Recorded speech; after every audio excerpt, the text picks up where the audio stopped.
وأقم الصلاة إن الصلاة تنهى عن الفحشاء والمنكر. Dirikanlah salat, karena sesungguhnya salat dapat mencegah dari pekerjaan keji dan mungkar.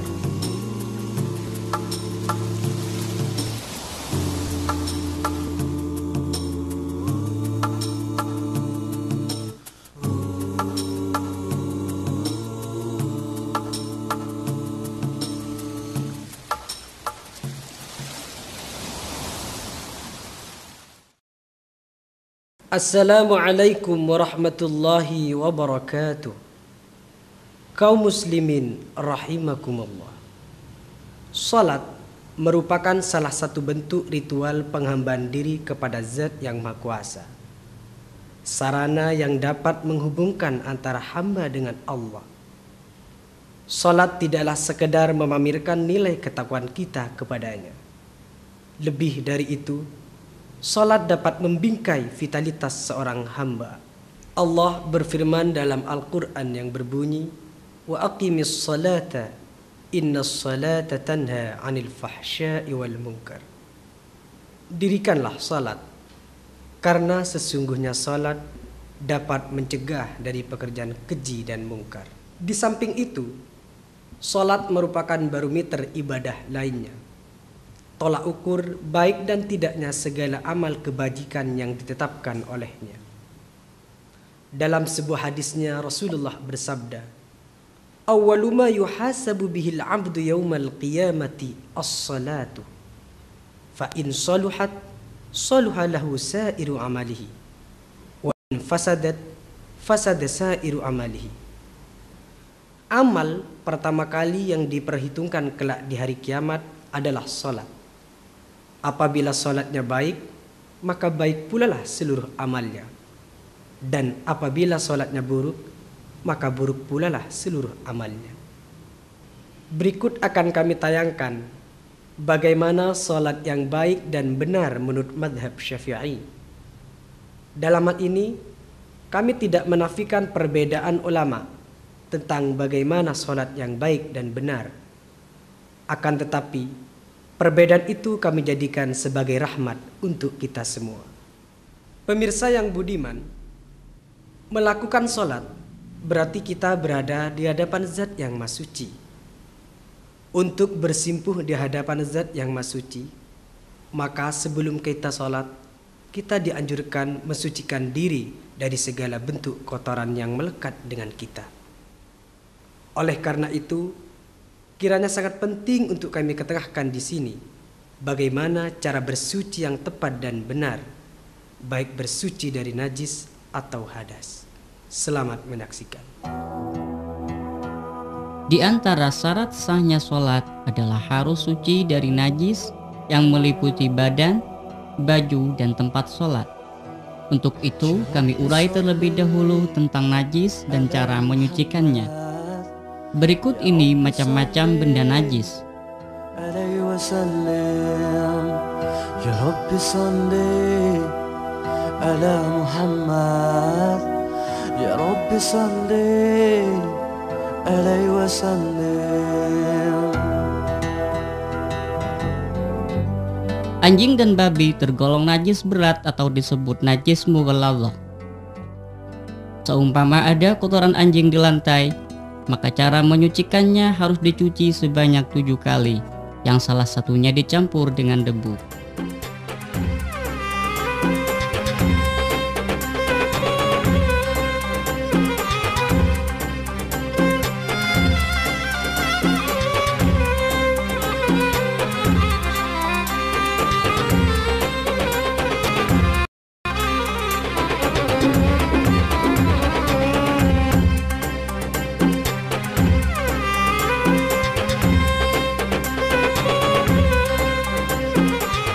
Untuk najis selain anjing dan babi, jika kelihatan mata, maka cara menyucikannya adalah dengan membuang benda najisnya.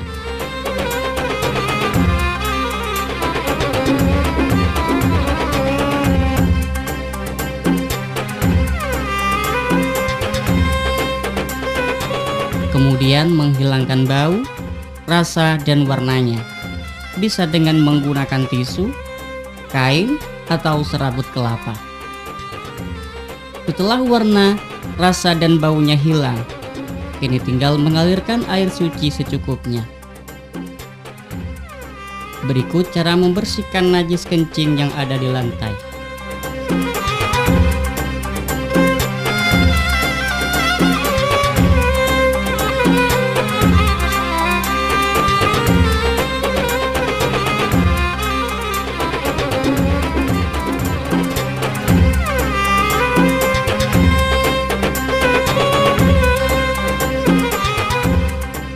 Seumpama najis tersebut terdapat di pakaian, sedang kita tidak ingin mencucinya, maka bisa dengan membersihkan bagian yang terkena najis saja, sampai benda dan sifat-sifat najisnya hilang. Akan tetapi, jika najisnya tidak kelihatan mata dan sifat-sifatnya sudah hilang, maka cara membersihkannya cukup mengalirkan air pada bagian yang terkena najis. Pemirsa yang budiman, selain suci dari najis, untuk mengerjakan sholat, kita harus suci dari bentuk hadas. Allah berfirman dalam Al-Quran yang berbunyi, Ya ayyuhalladzina amanu, idza qumtum ila sholati, faghsilu wujuhakum wa aydiyakum ilal marafiq, wamsahu biru'usikum wa arjulikum ilal ka'bain. Wahai orang-orang yang beriman, jika kalian berdiri hendak melakukan sholat, maka basuhlah mukamu dan kedua tanganmu sampai dengan siku, dan usaplah kepalamu dan basuhlah kedua kakimu sampai kedua mata kakimu. Baiklah pemirsa, mari kita saksikan tata cara berwudu berikut ini.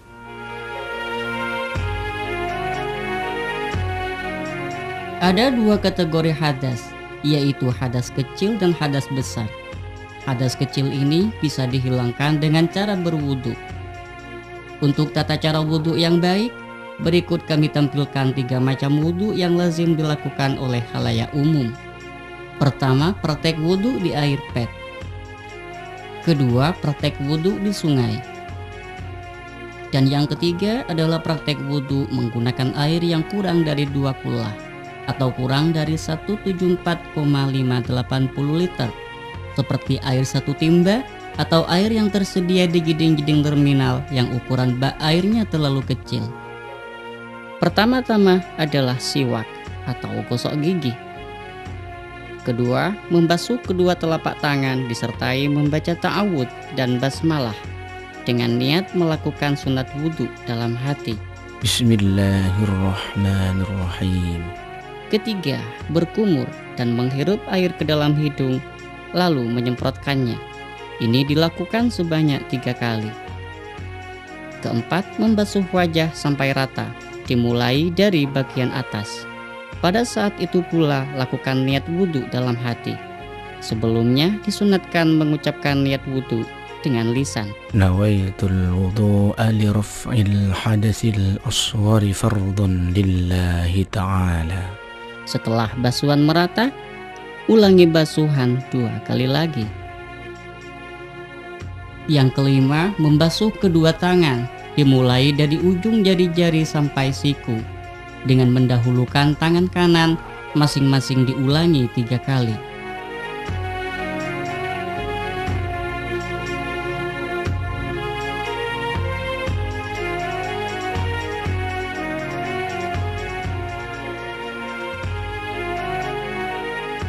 Keenam, mengusap sebagian kepala, paling sedikitnya sehelai rambut, sebanyak 3 kali.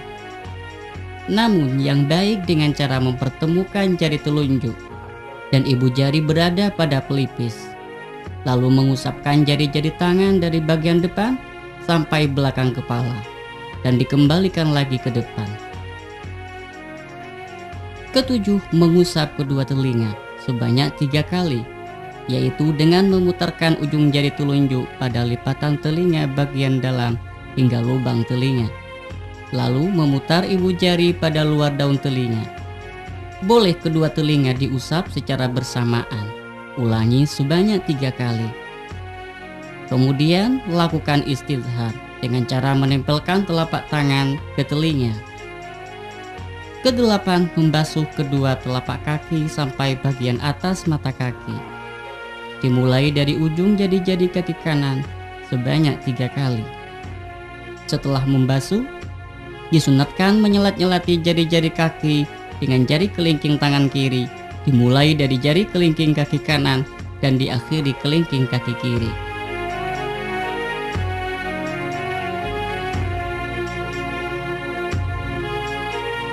Dan yang terakhir adalah doa. أشهد أن لا إله إلا الله وحده لا شريك له وأشهد أن محمدا عبده ورسوله اللهم اجعلني من التوابين واجعلني من المتطهرين واجعلني من عبادك الصالحين سبحانك اللهم وبحمدك أشهد أن لا إله إلا أنت أستغفرك وأتوب إليك.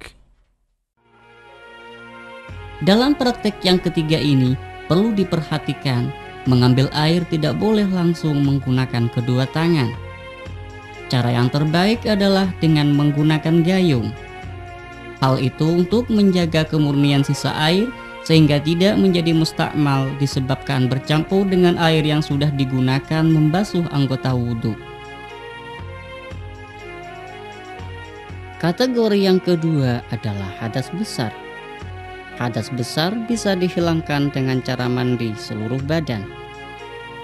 Adapun caranya, sebelum mandi harus menghilangkan terlebih dahulu suatu apapun yang dapat menghalangi sampainya air ke permukaan kulit, seperti cat, kotoran di bawah kuku, dan lain sebagainya. Kalau terdapat benda najis di bagian tubuh, maka harus dibersihkan terlebih dahulu. Disunatkan sebelum mandi melakukan wudhu terlebih dahulu. Setelah berwudhu, secara perlahan siramkan air ke bagian atas kepala bersamaan dengan niat di dalam hati. Nawaitul ghusla li raf'il hadatsil akbari fardhan lillahi ta'ala. Bagi wanita haid, niat mandinya adalah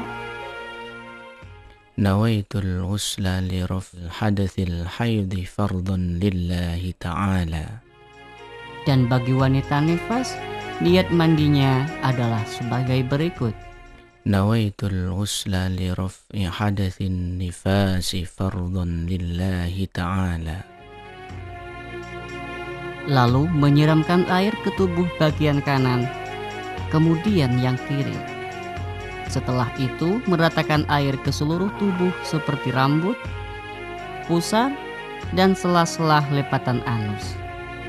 Bagi perempuan wajib membasuh bagian luar alat kelaminnya yang sekiranya tampak ketika duduk.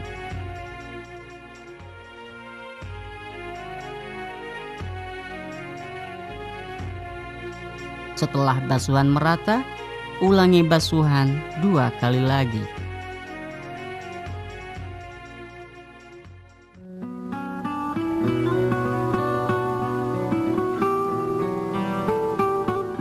Alternatif lain, jika tidak menemukan air atau berhalangan menggunakannya, maka bisa bersuci dengan melakukan tayamum, sebab tayamum dapat menjadi pengganti dari wudhu atau mandi.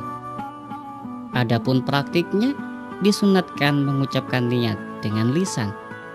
Nawaitu tayammum listibahati sholatil mafrudati lillahi ta'ala. Lalu menepukkan kedua telapak tangan pada debu, kemudian angkatlah kedua tangan sambil berniat di dalam hati. Setelah itu disunatkan meniup atau mengkibas-kibaskan telapak tangan agar tidak terlalu mengotori wajah dan telapak tangan. Kemudian usapkan pada wajah secara merata dimulai dari bagian atas. Jika dengan sekali tepukan masih belum rata, maka boleh menepukkan lagi.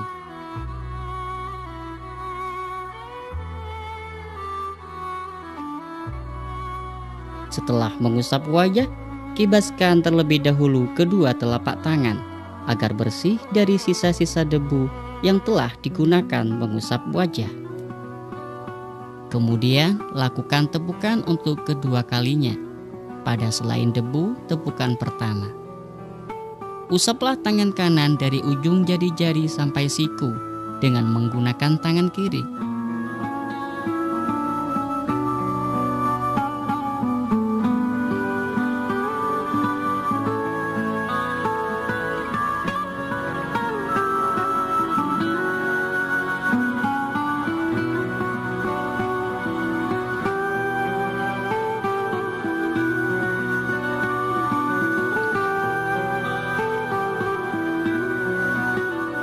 Sedangkan usapan tangan kiri menggunakan tangan kanan juga dari ujung-ujung jari sampai siku.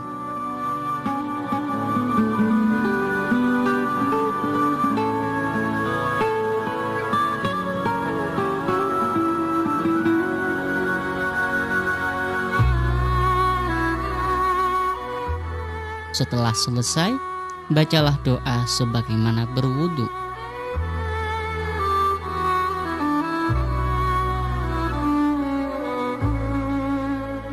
Jika terdapat perban pada bagian anggota wudhu yang terluka, maka tayamum bisa menjadi penyempurna dari wudhu.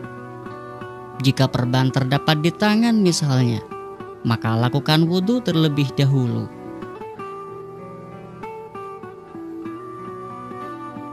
Ketika sampai pada bagian anggota tubuh yang terluka, usaplah perban dengan tangan yang sudah dibasahi.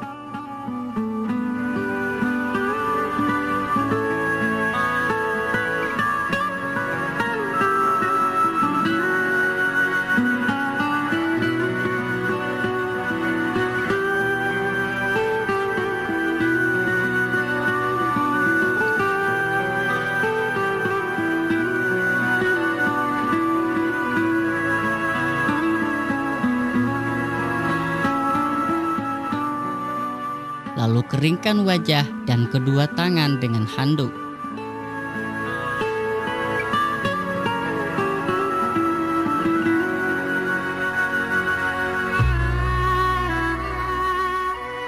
Kemudian lakukan tayamum dengan sempurna.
Kini tinggal melanjutkan wudhu dengan mengusap sebagian kepala, mengusap telinga, dan membasuh kaki.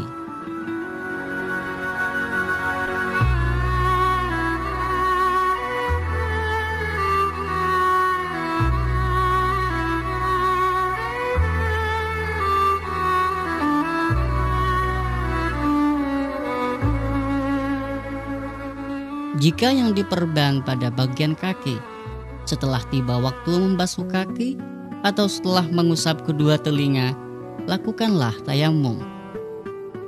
Setelah mengusap perban dengan air, ratakan air dengan membasuh kaki yang sehat. Begitu juga di sela-sela pinggir perban.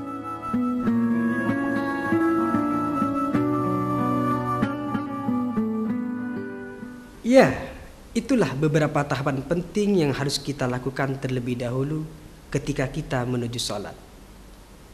Pemirsa, kita menuju sholat. Sebentar lagi kita akan menuju masjid untuk memenuhi panggilan sholat. Kita ke masjid dulu yuk. Masjid adalah tempat beribadah kepada Allah Subhanahu wa Ta'ala. Kaum muslimin yang masuk masjid adalah tamu Allah. Oleh karena itu, disunatkan mengikuti tata cara dan etika ketika memasuki masjid, yaitu dahulukan kaki kanan, lalu berdoa, Allahumma aftah li abwaab rahmatik. Saat berada di dalam masjid, lakukanlah niat iktikaf dalam hati. Nawaitul i'tikafa sunnatan lillahi ta'ala. Jika sholat jamaah masih belum dilaksanakan, sebelum duduk disunatkan melakukan sholat tahiyatul masjid sebanyak 2 rakaat. Usolli tahiyatal masjid rak'atayn sunnatan lillahi ta'ala.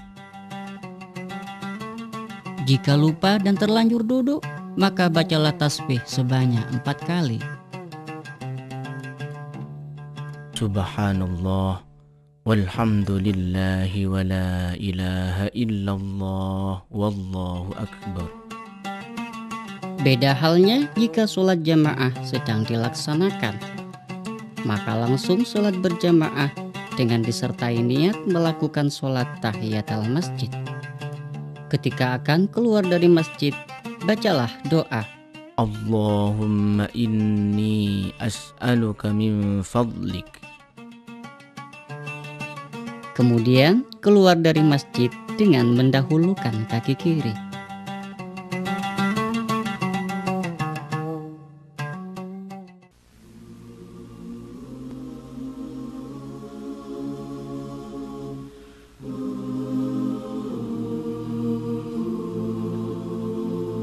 Wa aqimis sholata inna sholata tanha 'anil fahsya'i wal munkar. Dirikanlah salat, karena sesungguhnya salat dapat mencegah dari pekerjaan keji dan mungkar.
Sebelum sholat, perhatikan terlebih dahulu penutupan aurat dan kerapian pakaian. Aurat laki-laki yaitu dari pusar sampai lutut, dan ujung sarung berada di atas mata kaki. Sedangkan auratnya perempuan adalah semua anggota badan, kecuali wajah dan telapak.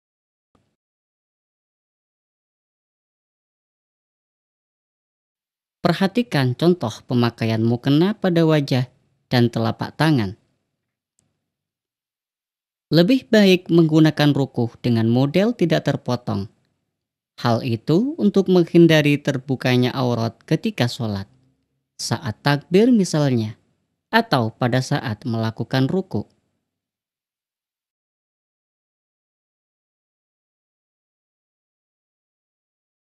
Sebelum sholat juga disunatkan bersiwak.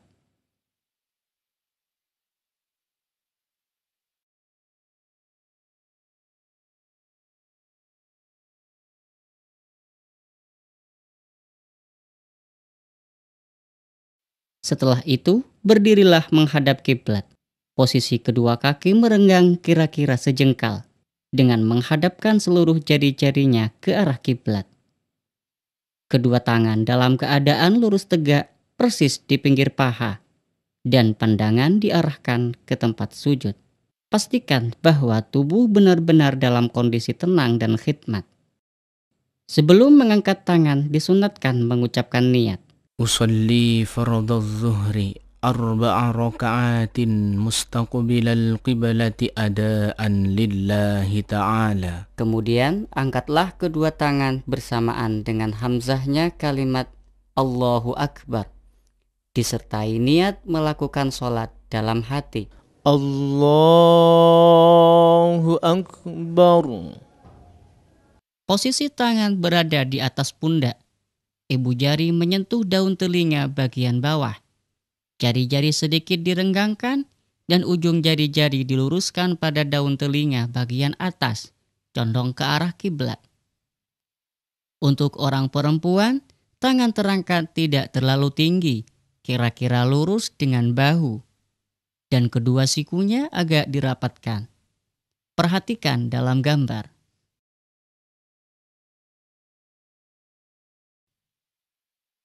Setelah itu, turunkan tangan dan lakukan sedekap bersamaan dengan ro'nya kalimat akbar. Allahu Akbar. Saat bersedekap, posisi tangan berada di antara dada dan pusar, agak condong ke kiri. Sementara tangan kanan berada di atas tangan kiri, menggenggam pergelangan tangan kiri dan sebagian lengan. Kemudian membaca doa iftitah yang telah dianjurkan oleh Rasulullah, seperti Kabiran walhamdulillahi katsira wa subhanallahi bukratan wa asila.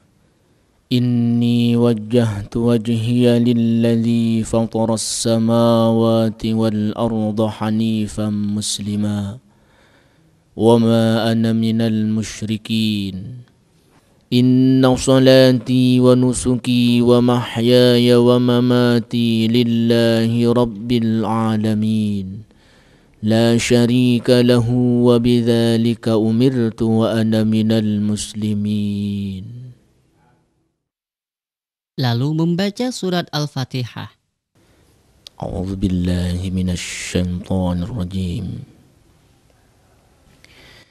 Bismillahirrahmanirrahim.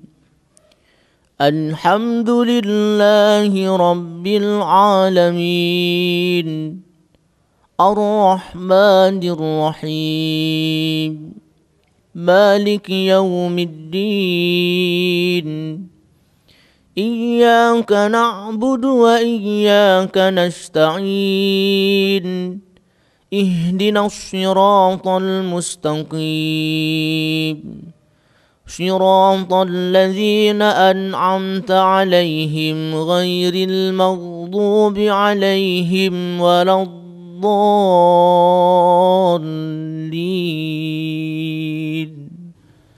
Amin. Diam sebentar, dilanjutkan dengan membaca satu surat dari Al-Quran, seperti Bismillahirrahmanirrahim. Wal 'asri innal insana lafi khusr إلا الذين آمنوا وعملوا الصالحات وتواصوا بالحق وتواصوا بالصبر. Setelah itu, lakukan ruku dengan dimulai dengan mengangkat kedua tangan, sebagaimana dalam takbiratul ihram. Allahu Akbar. Saat ruku, posisi punggung lurus dengan leher. Kedua tangan memegang lutut dengan jari-jari agak merenggang. Untuk perempuan, dengan sedikit mempertemukan kulit perut dengan kulit paha, serta kedua siku ditekuk hingga menempel pada lambung.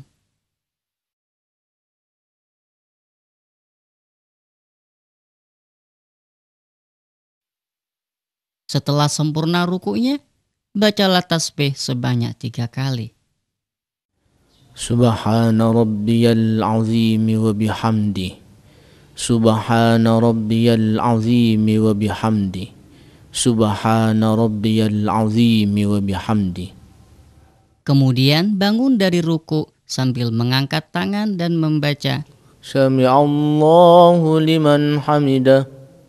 Saat i'tidal, posisi badan berdiri tegak sambil membaca ربنا لك الحمد ملء السماوات وملء الأرض وملء ما شئت من شيء بعد. Lakukan sujud seraya membaca takbir tanpa mengangkat kedua tangan. Letakkanlah kedua lutut terlebih dahulu, kemudian kedua tangan, lalu dahi dan hidung secara bersamaan. Perhatikan praktiknya.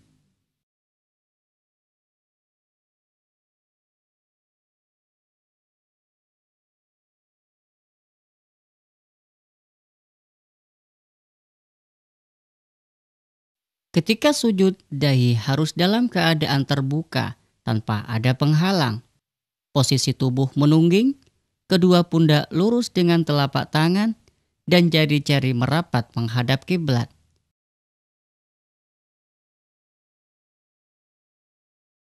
Sedangkan kedua kaki tetap renggang kira-kira sejengkal, dan jari-jarinya ditekuk menghadap ke arah kiblat. Kedua siku tangan juga merenggang, sekiranya ketiak terlihat dari arah belakang. Sementara kedua mata tetap dalam keadaan terbuka. Berbeda dengan perempuan, yaitu dengan cara mempertemukan sedikit perut dengan paha, sedangkan siku tangannya ditekuk ke dalam.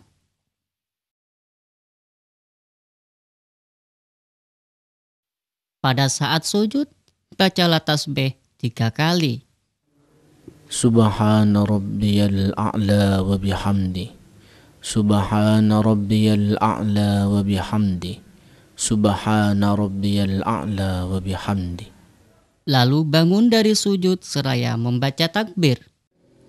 Allahu Akbar. Saat duduk iftiras, duduklah pada mata kaki kiri.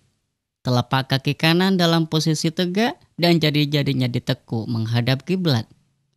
Kedua telapak tangan berada di atas lutut dan jari-jari merapat, sedangkan ujungnya lurus dengan lutut. Saat itu disunatkan membaca doa. Rabbi ighfirli warhamni wajburni warfa'ni warzuqni wahdini wa'afini wa'fu anni. Kemudian lakukan sujud yang kedua. Posisi tubuh seperti sujud yang pertama. Allahu Akbar. Setelah itu berdiri kembali untuk melanjutkan rakaat berikutnya. Allahu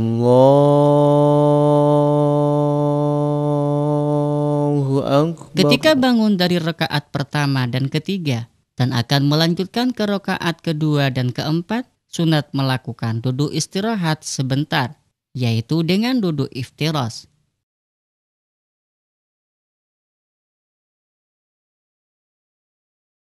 Dengan berdiri kembali, berarti sudah menyelesaikan satu rakaat. Selanjutnya, mengulangi kembali sesuai dengan hitungan rakaat yang diwajibkan.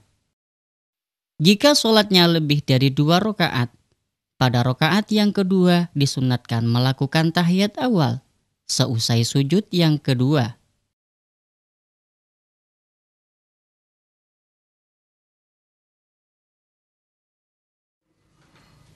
Allahu Akbar. Duduk tahiyat awal dilakukan dengan cara iftirash. Posisi kedua tangan berada di atas lutut, serta jari-jari tangan kanan dalam keadaan menggenggam selain jari telunjuk. Sedangkan ujung ibu jari menyentuh pangkal jari telunjuk. Kemudian membaca doa tahiyat awal. At-tahiyyatul mubarakatus salawatut tayyibatu lillah. Assalamu alayka ayyuhan nabiyyu wa rahmatullahi wa barakatuh. Assalamu alayna wa ala ibadillahi salihin. Ashhadu an la ilaha illallah وأشهد أن محمد رسول الله اللهم صل على سيدنا محمد. Ketika melafalkan hamzahnya lafaz illallah dalam syahadat, angkatlah jari telunjuk tangan kanan dan pandangan mata terarah ke jari yang terangkat. Perhatikan praktiknya. Asyhadu an la ilaha illallah. Pada saat bangun dari tahiyat awal, disunatkan pula mengangkat kedua tangan, dimulai dari paling sedikitnya melakukan ruku. Allahu Akbar. Di rakaat terakhir setelah sujud kedua, lakukan duduk tasyahud akhir dengan duduk tawarruk. Allahu Akbar. Dalam duduk ini, telapak kaki kanan ditegakkan dan jari-jarinya ditekuk. Sedangkan telapak kaki kiri ada di bawah tulang kering, sehingga pantat sebelah kiri menempel ke lantai. Sementara posisi tangan sebagaimana dalam tahiyat awal. At-tahiyyatul mubarakatus salawatut tayyibatu lillah. Assalamu alayka ayyuhan nabiyyu wa rahmatullahi wa barakatuh. Assalamu alayna wa ala ibadillahi salihin. Ashhadu an la ilaha illallah. وأشهد أن محمد رسول الله اللهم صل على سيدنا محمد وعلى آل سيدنا محمد كما صليت على سيدنا إبراهيم وعلى آل سيدنا إبراهيم وبارك على سيدنا محمد وعلى آل سيدنا محمد كما باركت على سيدنا إبراهيم وعلى آل سيدنا إبراهيم في العالمين إنك حميد مجيد. Untuk mengakhiri salat, ucapkan salam 2 kali. Salam pertama sambil menoleh ke arah kanan. Assalamualaikum warahmatullah. Ukurannya sekiranya pipi kanan bisa dilihat oleh orang di belakangnya. Sedangkan salam kedua menoleh ke arah kiri, yang sekiranya pipi kiri bisa dilihat oleh orang di belakangnya. Bersamaan dengan itu, genggaman tangan kanan dilepaskan. Assalamualaikum warahmatullah. Dan jika mengerjakan sholat subuh, di rakaat terakhir setelah i'tidal, sunat membaca doa qunut sambil mengangkat kedua tangan, yaitu bersamaan dengan mengucapkan Allahumma. Allahumma hdini fi man hadait. Posisi kedua tangan lurus pundak dan jari-jari sedikit terangkat. Wa'afini fi man afait. وتولني فيمن توليت وبارك لي فيما أعطيت وقني شر ما قضيت فإنك تقضي ولا يقضى عليك وإنه لا يذل من واليت ولا يعز من عاديت تباركت ربنا وتعاليت فلك الحمد على ما قضيت أستغفرك وأتوب إليك وصلى الله على سيدنا محمد النبي الأمي وعلى آله. Selesai membaca qunut tidak perlu mengusap wajah dengan telapak tangan, akan tetapi langsung bersujud. Jika lupa membaca doa qunut di dalam sholat subuh atau lupa melakukan tahiyat awal, maka sunat melakukan sujud sahwi 2 kali sebelum salam.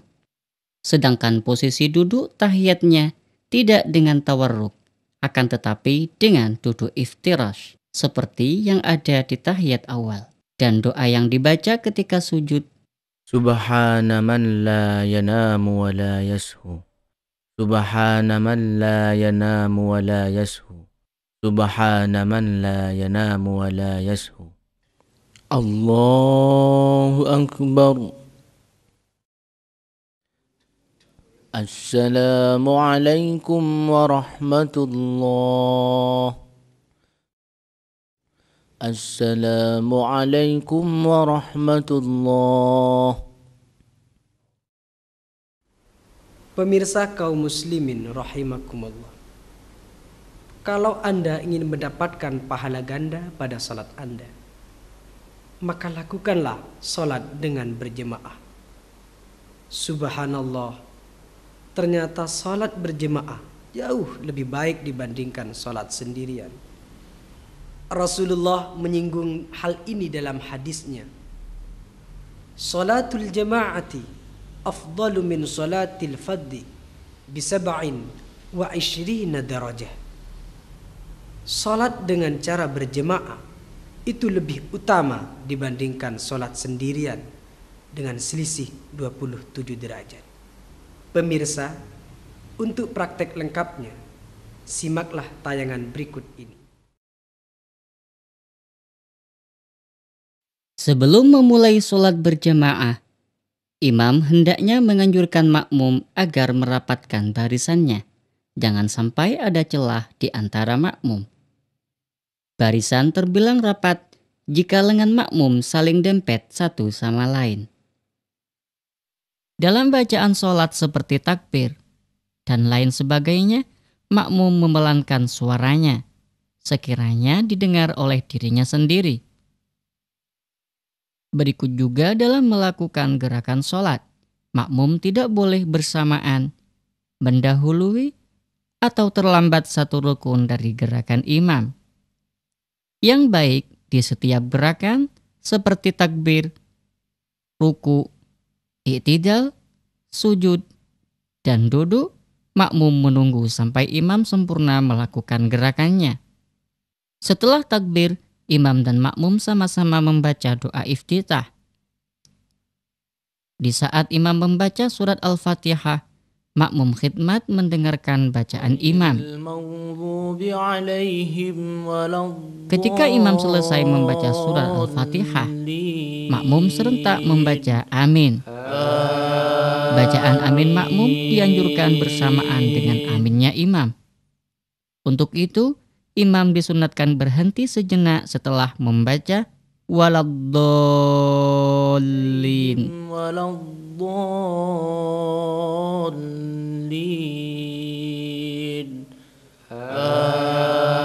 Amin.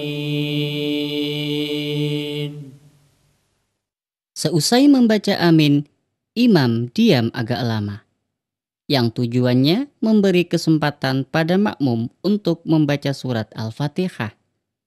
Saat itu, imam disunatkan membaca zikir atau ayat-ayat Al-Quran dengan suara pelan.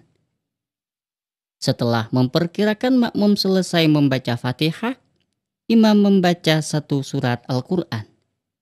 Sedangkan makmum diam mendengarkan bacaan imam. Dalam sholat subuh, ketika imam membaca doa kunut, makmum hanya mengucapkan amin. Setelah sampai pada bacaan fa innaka taqdi wa la yuqda 'alaik, makmum turut membacanya. Baru ketika sampai pada bacaan sholawat dan salam, makmum hanya mendengarkan kembali dan membaca amin. Allahumma hdina fiman hadait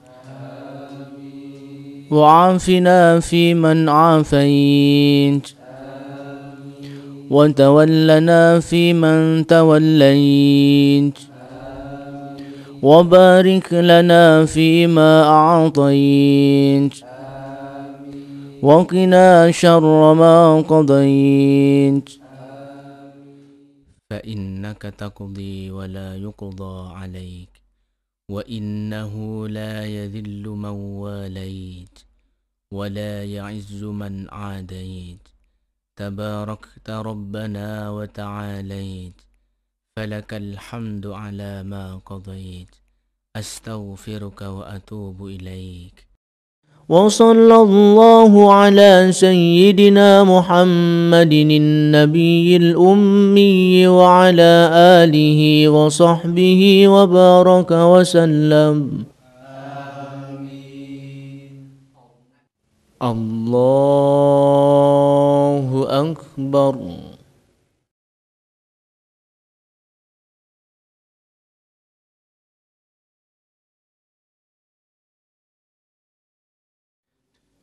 السلام عليكم ورحمة الله. السلام عليكم ورحمة الله.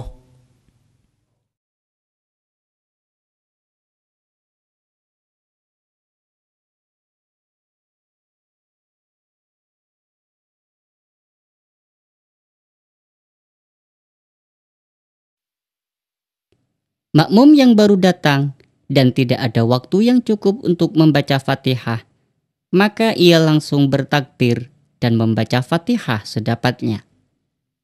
Jika di pertengahan membaca Fatihah, imam melakukan ruku, maka ia juga harus mengikuti imam melakukan ruku tanpa menyempurnakan Fatihahnya. Atau belum membaca Fatihah, sementara imam melakukan ruku, maka ia juga harus mengikuti imam melakukan ruku tanpa membaca surat Fatihah. Keduanya tetap mendapatkan hitungan rakaat, asalkan makmum masih mengikuti tumakninah dalam ruku bersama imam.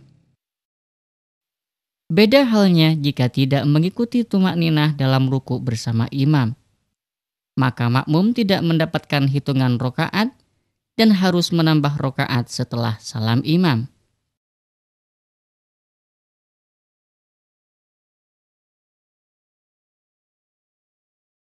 Ketika makmum datang dan ternyata imam dalam keadaan i'tidal, sujud, atau duduk, maka makmum tidak perlu menunggu sampai imam berdiri. Bahkan disunatkan langsung takbir dan mengikuti apa yang dilakukan oleh imam. Akan tetapi demikian rakaatnya tidak terhitung. Seorang makmum tetap dianggap berjamaah, asalkan bisa mengikuti jamaah bersama imam sebelum imam melafalkan mimnya salam yang pertama. Setelah imam salam, makmum berdiri untuk menyempurnakan rakaatnya. Jika makmumnya satu orang, maka makmum berdiri di sebelah kanan imam, agak mundur sekiranya jari-jari kaki sedikit di belakang tumit imam.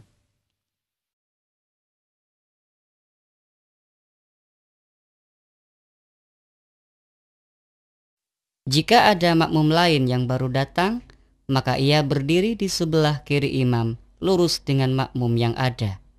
Setelah takbir, kedua makmum mundur dan merapatkan barisan, persis ada di belakang imam.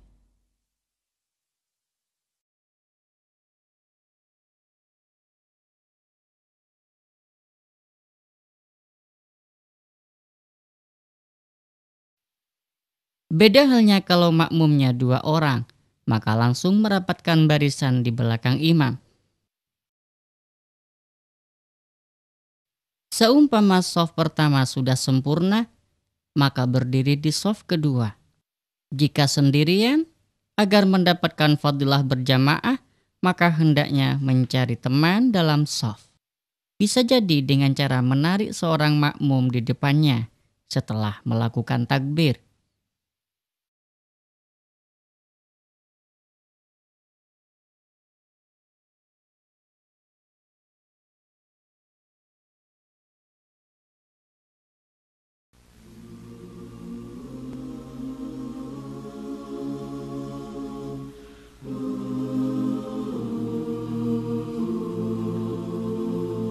وأقم الصلاة إن الصلاة تنهى عن الفحشاء والمنكر.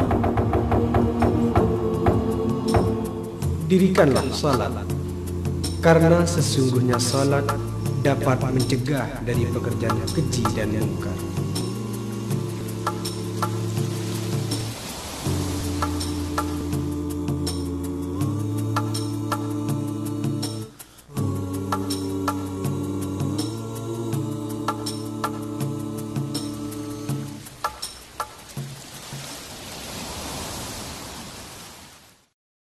Pemirsa yang budiman, karena sholat merupakan kewajiban bagi seluruh kaum muslimin, maka selagi nyawa masih dikandung badan, maka sepanjang itu pula lah sholat itu diwajibkan bagi kita semua. Akan tetapi, ada dispensasi syara bagi seorang yang diderita sakit. Seseorang yang sakit bisa mengerjakan sholat dengan cara duduk, tidur miring, atau tidur terlentang. Sebagaimana Rasulullah bersabda, "Sholli qa'iman, fa illam tastati fa qa'idan, fa illam tastati fa ala jambin." Sholatlah kalian dengan berdiri. Apabila tidak mampu, maka sholatlah dengan cara duduk. Apabila masih tidak mampu, maka sholatlah dengan tidur berbaring. Untuk lebih jelasnya, perhatikan praktek berikut ini.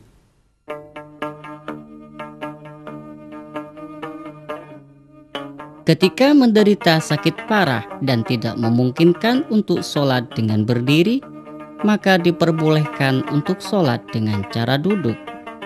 Posisi duduknya bisa dengan duduk iftiras seperti tahiyat awal, duduk bersila, atau dengan melonjorkan kaki. Akan tetapi yang lebih utama adalah dengan duduk iftiras. Cara rukuknya paling sedikit menundukkan badan, sekiranya dahi lurus dengan lutut.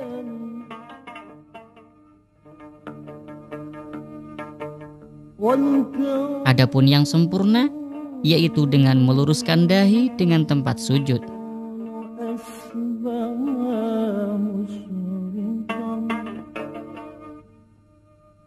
Sedangkan sujudnya, sujud dengan sempurna seperti sholat berdiri.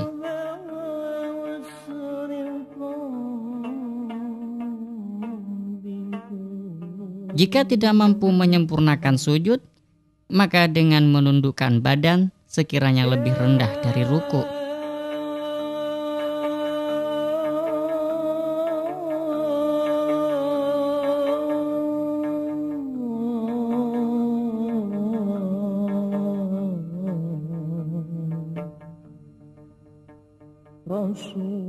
Jikalau tidak mampu sholat duduk, maka bisa melakukan sholat dengan cara tidur miring.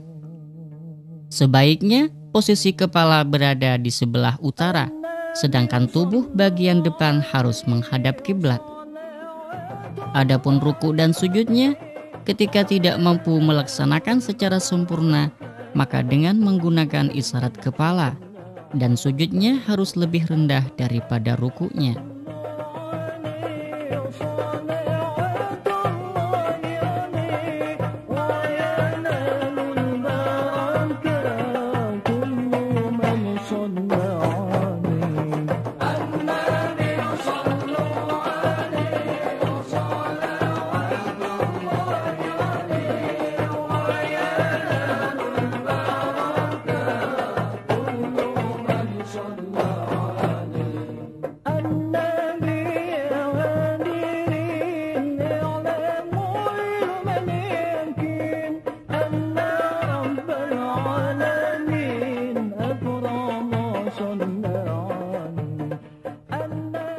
Jika memang tidak bisa dengan tidur miring, maka boleh melakukan sholat dengan cara tidur terlentang. Posisi kepala berada di arah yang berlawanan dengan arah kiblat, atau di Indonesia berada di arah timur. Wajib menghadapkan badan bagian depan, dan sunat menghadapkan wajah dan telapak kaki. Untuk itu, letakkan pengganjal di tubuh bagian bawah. Bisa dengan menggunakan bantal atau dengan cara dipangku.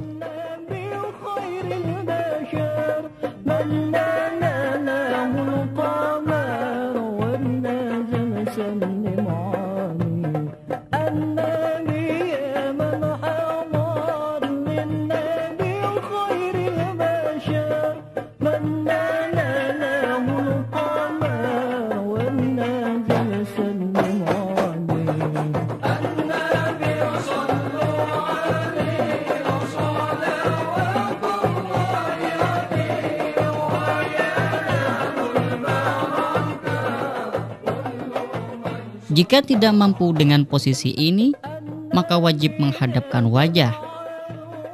Apabila masih sulit untuk menghadapkan wajah, maka wajib menghadapkan kedua telapak kaki ke arah kiblat. Sedangkan ruku dan sujudnya wajib isyarat dengan kepala. Caranya menoleh hingga dahi atau wajahnya didekatkan ke tanah.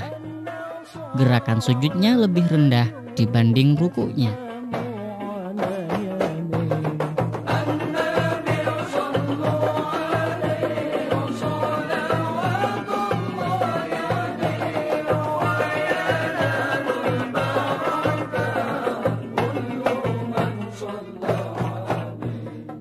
Jika isyarat dengan kepala sudah tidak bisa, maka wajib dengan isyarat mata, yaitu dengan cara mengedipkan kelopak mata.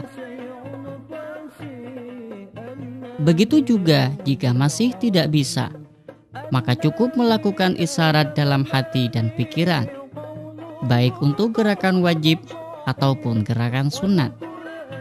Demikian pula bila tidak bisa mengucapkan bacaan-bacaan dengan mulut, maka lakukanlah dengan menggunakan isyarat dalam hati.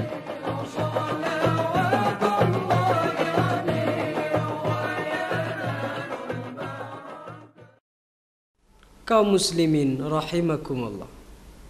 Kita tahu perjalanan adalah suatu hal yang sangat melelahkan.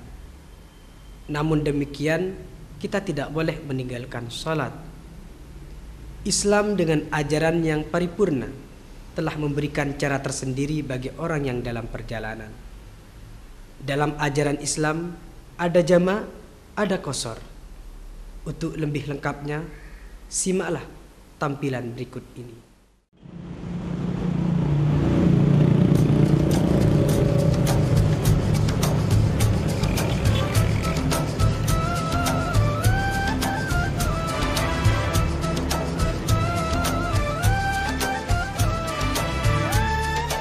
Jika perjalanan yang dilakukan mencapai jarak tempuh kira-kira 94,5 km, maka kita diperkenankan meringkas atau mengqashar sholat.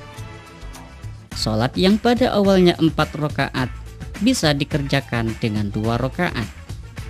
Maka dari itu, ini hanya berlaku pada sholat zuhur, asar, dan sholat isya. Sedangkan sholat maghrib dan subuh tidak bisa diqashar. Sholat qashar boleh dilakukan di mana saja, asalkan sudah keluar dari batas desa tempat tinggal dan masih berstatus sebagai musafir. Dalam praktiknya, sholat qashar sama dengan sholat biasa.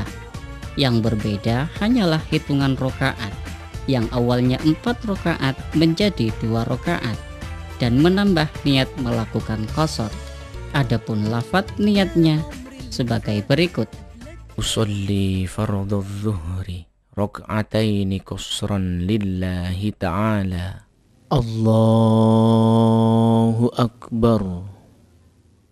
Sholat sebagaimana biasa. Setelah sampai 2 rakaat, langsung duduk tahiyat akhir dan uluk salam. Selain boleh melakukan qashar, seorang musafir juga boleh mengumpulkan 2 sholat dalam satu waktu. Hal ini disebut dengan sholat jamak. Sedangkan yang bisa dikumpulkan hanya sholat zuhur dengan asar dan sholat maghrib dengan isya. Adapun praktiknya bisa dengan mengumpulkan 2 sholat di waktu sholat yang pertama atau disebut jamak takdim, atau mengumpulkan 2 sholat di waktu sholat yang kedua yang disebut dengan jamak takhir. Dalam praktik jamak takdim, di tengah mengerjakan sholat yang pertama dan sebelum salam diharuskan niat di dalam hati melakukan jamak takdim. Namun yang lebih utama adalah mengumpulkan niatnya pada waktu takbir sholat yang pertama. Usolli fardhu zuhri 4 raka'atin majmu'an bil asri jam'a taqdimin lillahi ta'ala. Allahu Akbar. sholat zuhur seperti biasa, kemudian berdiri kembali melanjutkan sholat berikutnya, yaitu sholat asar dengan 4 rakaat.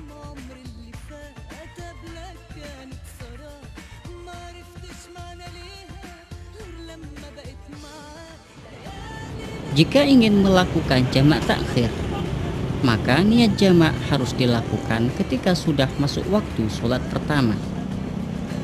Ketika tiba waktu sholat asar, maka lakukanlah sholat zuhur dan asar seperti biasa, tanpa harus berurutan.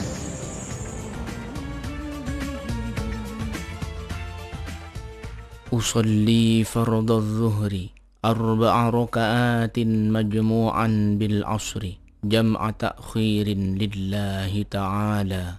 Allahu Akbar.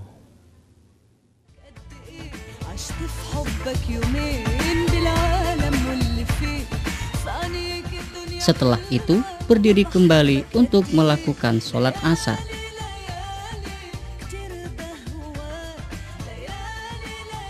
Seorang musafir juga diperkenankan melakukan jamak sekaligus qashar.